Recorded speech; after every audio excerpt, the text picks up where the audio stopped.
صلی اللہ علی محمد صلی اللہ علیہ وسلم۔ اعوذ باللہ السمیع العلیم من الشیطان الرجیم، بسم اللہ الرحمن الرحیم، والصلاۃ والسلام علی رسولہ الکریم۔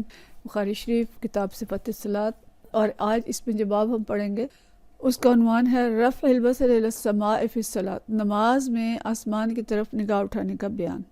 حدیث ہے 717، یہ حدیث حضرت انس بن مالک رضی اللہ تعالیٰ عنہ سے روایت ہے۔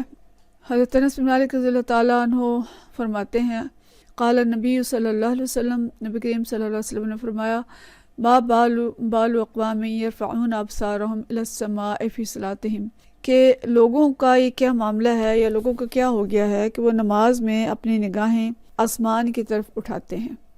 فاشتد قولہ فی ذالک، ایسا کہتے ہوئے آپ صلی اللہ علیہ وسلم کا لہجہ سخت ہو گیا۔ حتی قال، یہاں تک کہ آپ نے فرمایا، لینتحن عن ذالک او لتخطفن ابصارهم، کہ لوگ اس سے باز آ جائیں ورنہ ایسا ہو سکتا ہے کہ ان کی نگاہیں اچک لی جائیں۔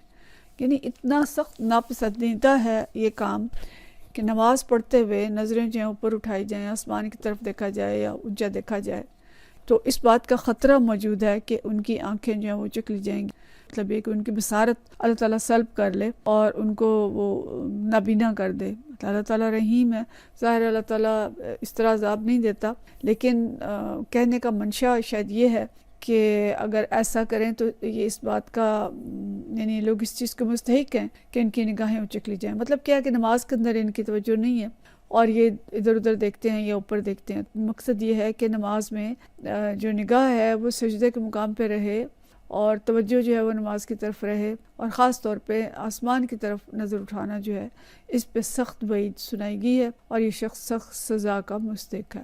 اگلا باب جو ہے الالتفات فی الصلاۃ، نماز میں ادھر ادھر دیکھنے کا بیان۔ یعنی اگر آسمان کی طرف دیکھنا تو بالکل ممنوع ہے اور اس میں خطرہ موجود ہے کہ نگاہیں اچک نہ لی جائیں، لیکن ادھر ادھر اگر اور کوئی ضرورت ایسی پیش آ گئی ہے تو کیا دیکھ سکتے ہیں نہیں دیکھ سکتے۔ اس باب میں 2-3 احادیث ہیں، ان کو ہم پڑھتے ہیں۔ 718 حدیث ہے، اور یہ حدیث حضرت عائشہ رضی اللہ تعالیٰ عنہ سے ہے۔ عن عائشہ قالت، حضرت عائشہ رضی اللہ تعالیٰ عنہ فرماتی ہیں، سألت رسول اللہ صلی اللہ علیہ وسلم عن الالتفات فی الصلاۃ، کہ میں نے نبی کریم صلی اللہ علیہ وسلم سے نماز میں ادھر ادھر دیکھنے کے بارے میں پوچھا۔ فقال، تو آپ صلی اللہ علیہ وسلم نے فرمایا، ہوا اختلاس، یہ اچک لینا ہے۔ اختلاس کا معنی کیا ہے؟ اچک لینا۔ یختلسہ الشیطان من صلاۃ العبد، کہ یہ اچک لینا ہے جو شیطان بندے کی نماز میں سے اچک لیتا ہے۔ مطلب یہ کہ نگاہیں ادھر ادھر پھیرنا، یہ یہاں پہ چہرہ پھیرنے کی بات نہیں آ رہی۔ اگر چہرہ پھیر لیا جاتا ہے اور یا اگر انسان اپنا نہیں پورا جسم پھیر لیتا ہے تو اس پہ تو یہ خطرہ ہے کہ نماز جو ہے وہ فاسد ہو گئی ہے، لیکن خالی نگاہ پھیرنا جو ہے یہ اس کے بارے میں ہے، اور اس کو اختلاس کہا گیا۔ اور اختلاس کا معنی ہوتا ہے کہ کوئی شخص غافل ہوا اور دوسرا اس کی کوئی چیز اٹھا کے وہاں سے بھاگ گیا، اس کو کہتے ہیں اختلاس۔ تو آپ صلی اللہ علیہ وسلم نے فرمایا کہ نگاہ پھیرنے کا مطلب ہے اختلاس، کہ شیطان طاق میں ہوتا ہے اور جیسے ہی انسان نماز میں تھوڑا سا غافل ہوتا ہے تو شیطان اس کی نماز میں سے حصہ چرا کے بھاگ جاتا ہے۔ مطلب یہ ہے کہ نماز کے اندر خشوع اور خضوع ہونا چاہیے اور توجہ دائیں بائیں آگے پیچھے نہیں ہونی چاہیے۔ دائیں بائیں انسان تبھی دیکھتا ہے نا جب اس کی توجہ جو ہے وہ کسی اور چیز کی طرف ہو جاتی ہے، تو اس توجہ میں کیا ہوتا ہے کہ جتنے حصے میں اس کی توجہ نماز کے اندر قائم نہیں رہی، گویا اتنا حصہ نماز کا جو ہے وہ شیطان نے چرا لیا۔ تو نماز بالکل متوجہ ہو کے پڑھنی چاہیے، ایسی جگہ پہ نہ پڑھیں جہاں پہ ارد گرد کوئی شور ہے یا کوئی چیز ڈسٹرب کرنے والی ہے، تاکہ نماز کے اندر خشوع جو ہے وہ قائم رہے۔ اور نماز کے اندر جو چیز خشوع کو متاثر کرتی ہے وہ ظاہر سوچ ہوتی ہے، وسوسے ہوتے ہیں جو شیطان ڈالتا ہے، تو ان وسوسوں سے بچنا اور نماز کے اندر اپنی توجہ جو ہے وہ قائم رکھنا۔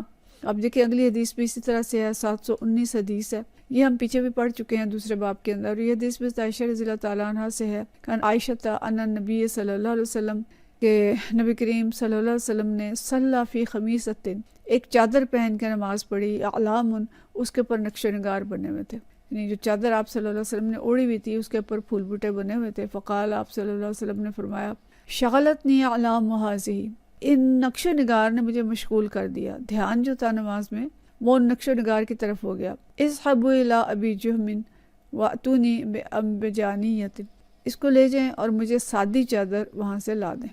ابو جہم ایک تاجر تھے اور انہوں نے نبی کریم صلی اللہ علیہ وسلم کو بطور ہدیہ ایک خوبصورت چادر پیش کی تھی، اس کے اوپر نقش و نگار بنے ہوئے تھے۔ آپ صلی اللہ علیہ وسلم نے ان کی دلجوئی کی خاطر وہ چادر لے لی اور اس چادر کو اوڑھ کے نماز پڑھی۔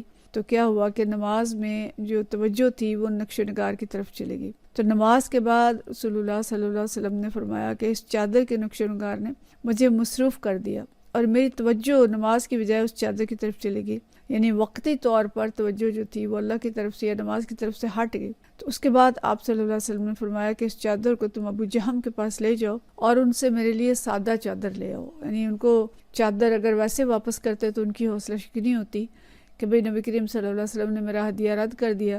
تو اس بنا پہ نبی کریم صلی اللہ علیہ وسلم نے فرمایا کہ یہ چادر لے جاؤ اور ان سے سادہ چادر لے آؤ۔ تو بہرحال اب یہ جو اصل مقصود ہے اس حدیث سے وہ یہ ہے کہ نماز کے اندر کوئی ایسی چیز جو مشغول کر لے تو گویا نماز میں سے اتنا حصہ جو تھا وہ چوری ہو گیا، جتنے حصے میں خشوع نہیں رہا ہے توجہ کسی اور چیز کی طرف ہو گئی تو خشوع وہاں پہ ختم ہو گیا اور نماز کا اتنا حصہ جو تھا وہ شیطان نے اچک لیا۔ اسی بنا پہ فقہا کہتے ہیں کہ مسجد کے اندر نقش و نگار نہیں ہونے چاہیے، جا نماز پہ بہت زیادہ نقش و نگار نہیں ہونے چاہیے، کپڑوں پہ اس طرح کی چیزیں کہ جو انسان کو مشغول کر لیں۔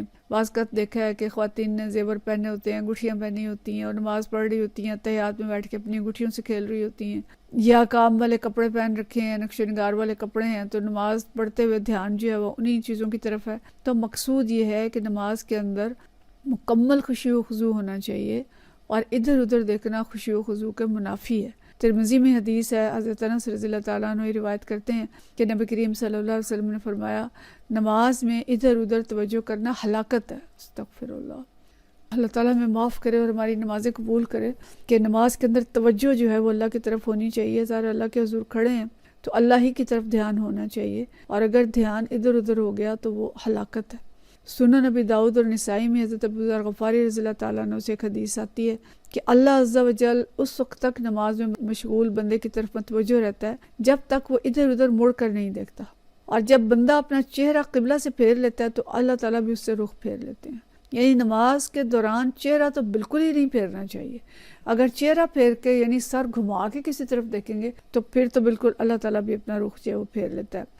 لیکن اگلی حدیث میں ہم پڑھیں گے کہ اگر کوئی مسئلہ ہو جاتا ہے تو آنکھ کے ایک کنارے سے دیکھا جا سکتا ہے مجبوری کے تحت، لیکن دانستہ بلا وجہ نگاہیں اٹھا کے دیکھنا، دائیں بائیں دیکھنا، یہ نماز کے خشوع کے خلاف ہے۔ تو یہ دیکھیں کہ توجہ جو ہے وہ سوچ کے تابع ہوتی ہے۔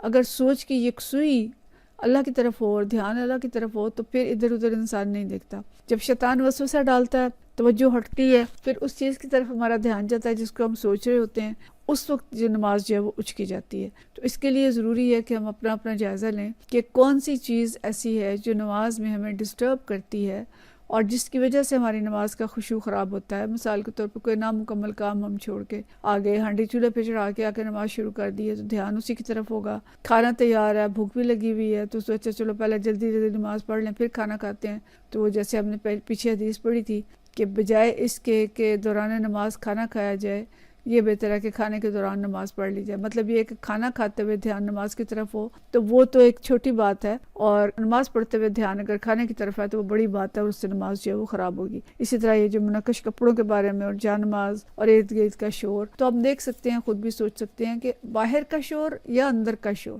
دونوں شور اور چیزیں ڈسٹرب کرنے والی جو ہیں وہ نماز کو خراب کرتی ہیں۔ لیکن یہاں پہ جو باب امام بخاری نے لگایا وہ یہ کہ نماز میں ادھر ادھر دیکھنا یا نظر جو ہے وہ اٹھانا دائیں بائیں، تو گویا یہ شیطان کا نماز میں سے حصہ لے جانا ہے۔ ہمیں اس سے بچنا چاہیے اور خشوع کے ساتھ نماز ایک جگہ پہ نگاہیں مرتکز رکھتے ہوئے پڑھنی چاہیے۔ نگاہوں کو گھمانا نہیں چاہیے نماز کے دوران، نظروں کا گھمانا جو ہے وہ خشوع کی کمی کی علامت ہے۔ تو اللہ تعالیٰ ہمیں صحیح طرح سے خشوع کے ساتھ نمازیں ادا کرنے کی توفیق عطا فرمائے اور ہماری نمازیں قبول فرمائے اور ان کو ہمارے حق میں حجت بنائے۔ وآخر دعوانا ان الحمدللہ رب العالمین۔